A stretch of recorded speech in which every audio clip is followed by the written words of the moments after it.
This is Douglas Lake Road with agates. I guess technically what you're looking at is just a pretty view.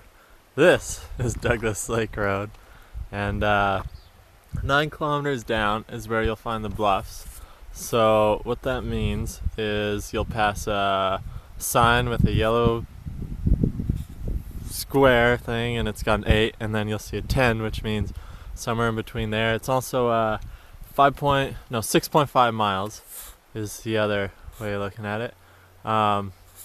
So around the corner there, and I'll put this on the map, there's the cutout, dugout things like this, and it's a lot higher up the mountain, a lot steeper. You'll find some agates along there, and I was breaking some stone apart, but it rolls down, it lands on the road, then I gotta kick it all back over in the ditch, and it's kind of just prying apart. I think it's basalt columns, or basalt columns we'll call them. So you gotta pry them apart, and there's agates in there. But if you go up on the bluffs, which is everything over there, apparently I think it's up to 500 meters. People are gonna find agates throughout there, and so I'll take a video in a moment of me up there. But some people say, like, let's just go up there and I'll talk more there. Oh yeah, so I'm walking along, and just want to say that for this, all you need is a bucket, or get yourself one of those shopper's bags, sort of but the reusable ones, tote bags. And this is an example of what you're not looking for.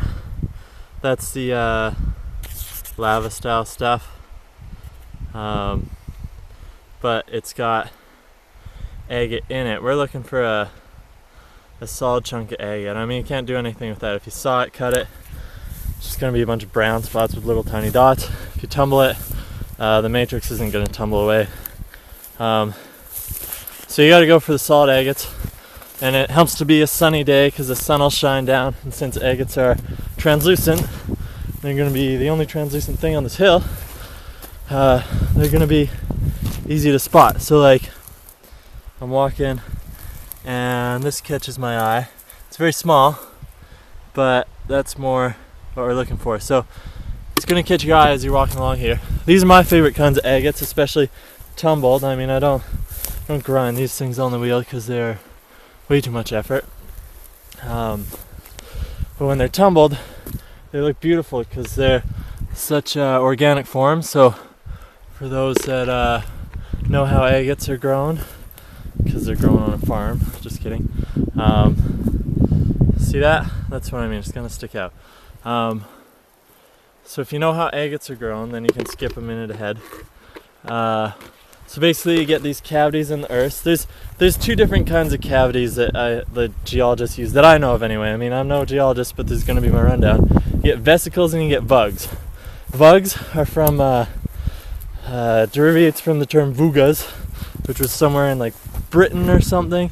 People came up with that during one of the metallic ore rushes, and it had to do with basically the caves they were going for stone. But anything that's created by volcanic activity is going to be a vesicle. So when we're talking, pretty much all these agates on the hill are from a vesicle, which is the same thing. It's a cavity in the earth, but it's just it's formed differently. So that cavity ends up getting filled with all different kinds of minerals throughout its we'll call it existence or time. And you got to be careful on these that you don't slip and go over that ledge, because it's a bit of a drop. Never looks as big on a camera, but I guess when I say you and I, you get all this stuff seeps into all these cavities in there. I'm kind of cruising back over to where I was because I think the preliminary parts have been well picked, and then people turn around. So I'm going for a bit of a hike. So you get these vesicles. They fill with silica and different kinds of minerals that seep in over time, and they'll gradually create different kinds of agate, like fortification agate, which is kind of like a banded thing that takes the bands of the cavity, or the vesicle. And what else is there? You get eye agates over by Monty Lake, which is actually really close to here. So anyway, there's different kinds. There's more than that. More different kinds than that. Here's a couple agates actually. There's a small one, but I was looking at this one. So another, I'll continue my talking how they're created in a moment. Another way I can see it's a bit translucent using my camera, so sorry about the quality, but that top bit right in there along the break point is it's translucent. It's all weathered outside, and but tumbled, that'll look pretty cool. But agates they're hard, but they don't feel plasticky or glassy. How would I describe them? They feel really dense, like they've got weight. I mean, not as much as hematite or any of those, really heavy things, but they've got weight, and they're not gonna scratch. They have a cool texture too. Like their texture is very indicative. Once you start picking enough of them up, you'll know. Again, like this is there's too much matrix on this one, so I'm gonna toss it back. This would be like a little one that I would keep because it'll tumble into a cute little thing.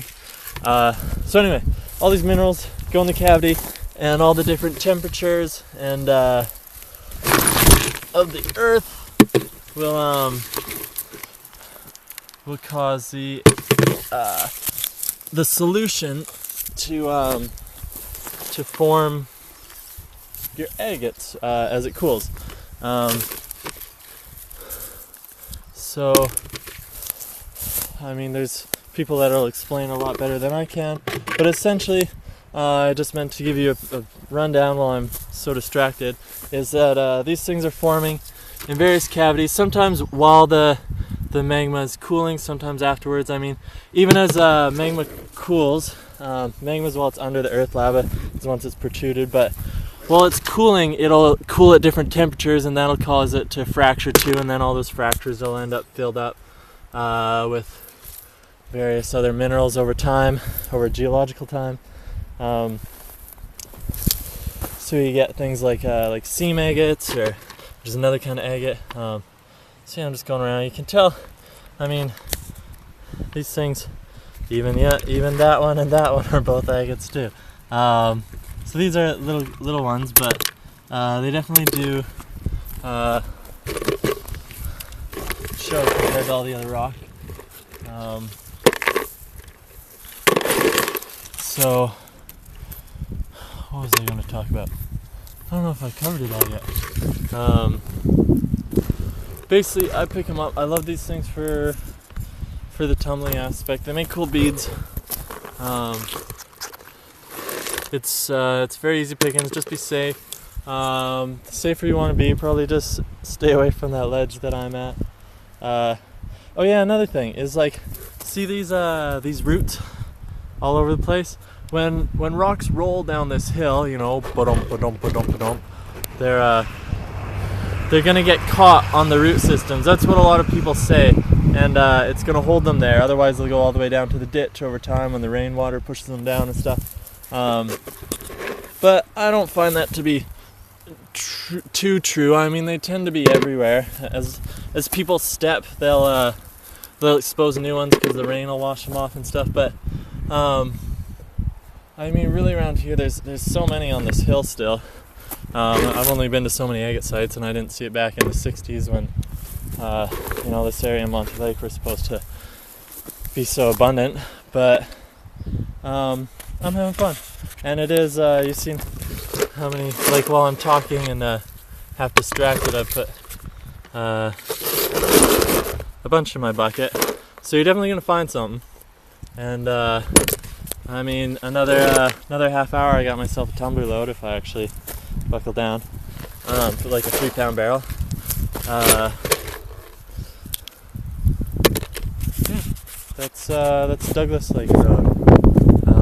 Again, I'm walking over to where I was. I haven't gotten there yet, but they do get more abundant, and yeah, have fun. Okay, I'll stop searching for a moment so I can actually say something competently. Douglas Lake Road, you're gonna head south from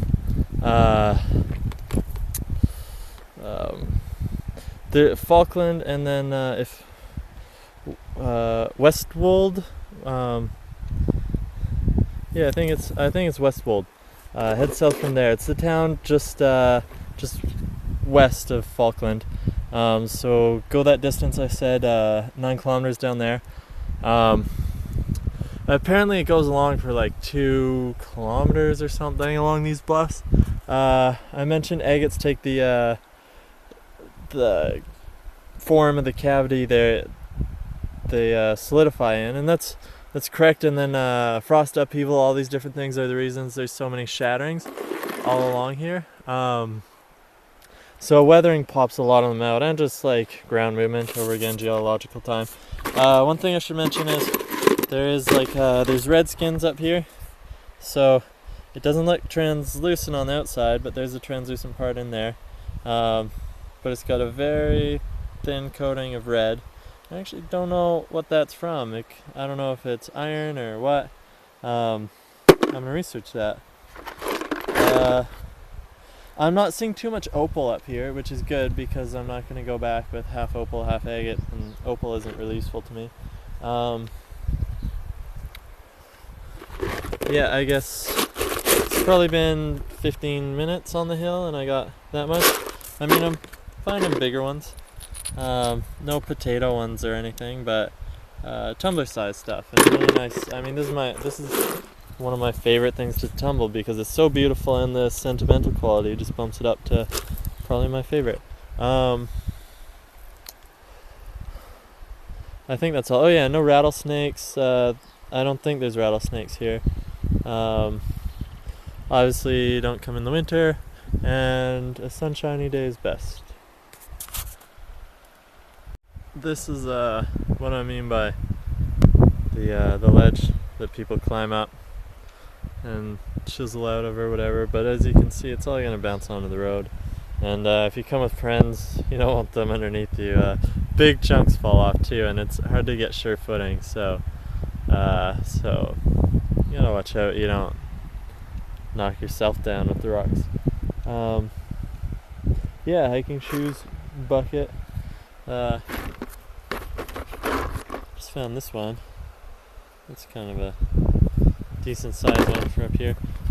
Again, this is my first time up here, but I've been to a couple or a few other mountains with agate in the region, so it's all kind of the same. That's an hour and a half. Lots of little ones. I mean, that bucket is full. It's 100% agate.